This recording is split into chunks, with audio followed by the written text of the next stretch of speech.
शिक्षक आन्दोलन भइरहेको छ। सामान्यतः विद्यालयहरू बन्द छन् र नाना थरी मानिसहरूले चाहिँ विद्यालय बन्द भएको कारणले चाहिँ विद्यार्थीहरूले पढ्न पाएका छैनन् र यो शिक्षकले आन्दोलन गरेको कारणले चाहिँ बाल अधिकार हनन भयो भन्ने कुरा हामीले सुनिरहेका छौं। र यो अहिले भनेको चाहिँ वैशाखको आज भनेको मात्रै 15 गते हुँदैछ। वैशाखको पहिलो हप्ता भनेको चाहिँ विद्यालयको नतिजा प्रकाशन गर्ने, किताबहरू पुस्तकहरू बाँड्ने र त्यस्तैमा नै पहिलो हप्ता जान्छ र यो वैशाख शैक्षिक सत्रको वैशाख महिनाको यो दोस्रो हप्ता पनि लगभग यस्तै भएरै जान्छ। र अहिले शिक्षकको कारणले जुन विद्यालय बन्द भएको छ भनिएको छ यो बिल्कुलै होइन। अहिले पनि विद्यालयहरू खुल्ला नै छन्, कार्यालयहरू खुल्ला नै छन्, मात्रै पढाइ मात्रै नभएको हो। र विद्यार्थीहरूको पढाइ बन्द भयो अथवा यसले विद्यार्थीहरूलाई हानि भयो भन्ने कुरा गरिरहँदा चाहिँ विभिन्न राजनीतिक दलहरूले विभिन्न कार्यक्रमहरू गर्दा विद्यालयमा गर्छन्।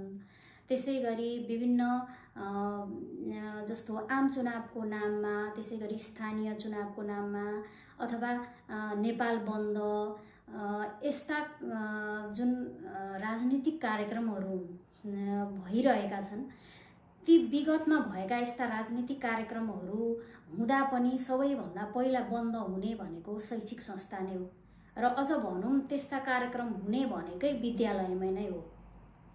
र त्यो बेला विद्यालय बन्द हुँदा चाहिँ विद्यार्थीहरूको बाल अधिकार हनन नहुने, उनीहरूको पढ्ने जुन वातावरण बिथोलिन्छ त्यो बेलामा चाहिँ त्यो कसैले कुनै सरकारवालाले पनि यस्तो भयो भनेर प्रश्न उठाउँदैनन्। र अझ अहिले त स्थानीय तहका ती छोटे राजाहरूको बिहे व्रतबन्ध भोजहरूमा त विद्यालयहरू बन्द गरि नै रहेका हुन्छन् र ती सबैले पनि विद्यार्थीहरूको पढाइमा चाहिँ कहिले पनि असर नगर्ने। तर जब शिक्षकले आफ्नो लागि होइन, पुरै शिक्षाको एउटा चाहिँ ऐन चाहियो, शैक्षिक ऐन चाहियो र त्यो चाहिँ सबैको लागि चाहिँ त्यो ऐन चाहिँ अनिवार्य छ र लागू गर्नै पर्ने अवस्था आइसकेको छ।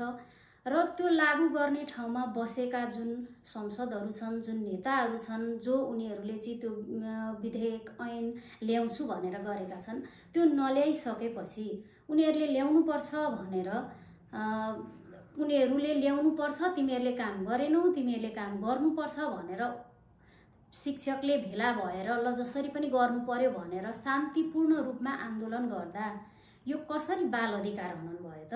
शिक्षकहरू त्यहाँ आउनुको कारण पनि त तिनै संसदहरूले ती जो बसेका छन्, जसले ऐन कानुन बनाउनु पर्ने हो, तिनीहरूले बारम्बार आश्वासन मात्रै दिन्छन् र उनीहरूले नबनाएको कारणले गर्दाखेरि चाहिँ आज उनीहरू चाहिँ आन्दोलन गर्न चाहिँ त्यहाँ काठमाडौँसम्म आउनु परेको हो।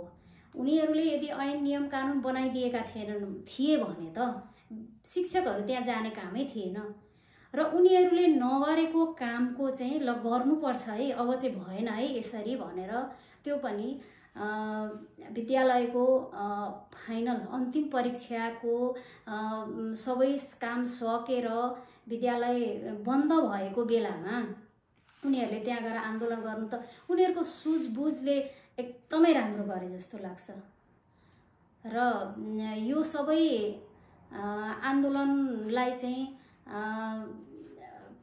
सकारात्मक रूपमा लिएर हामीले बनाएको छैनौं, यो चाहिँ ऐन कानुन बनाउनु पर्छ, हामीले बारम्बार शिक्षकहरूलाई चाहिँ ढाट्यौं अथवा झुल्यायौं भनेर उनीहरूले चाहिँ ती जो बनाउनु पर्ने ठाउँमा बसेका मानिसहरूले चाहिँ नबनाएर उनीहरूले उल्टै ल हामी बनाउँछौं ल भनेर उनीहरूले आश्वासनसम्म पनि दिँदैनन् र आश्वासन दिए पनि त्यो चाहिँ उनीहरूले चाहिँ कार्यान्वयन नगरेकोले गर्दाखेरि नै शिक्षकहरू त्यहाँ भेला भएका हुन्।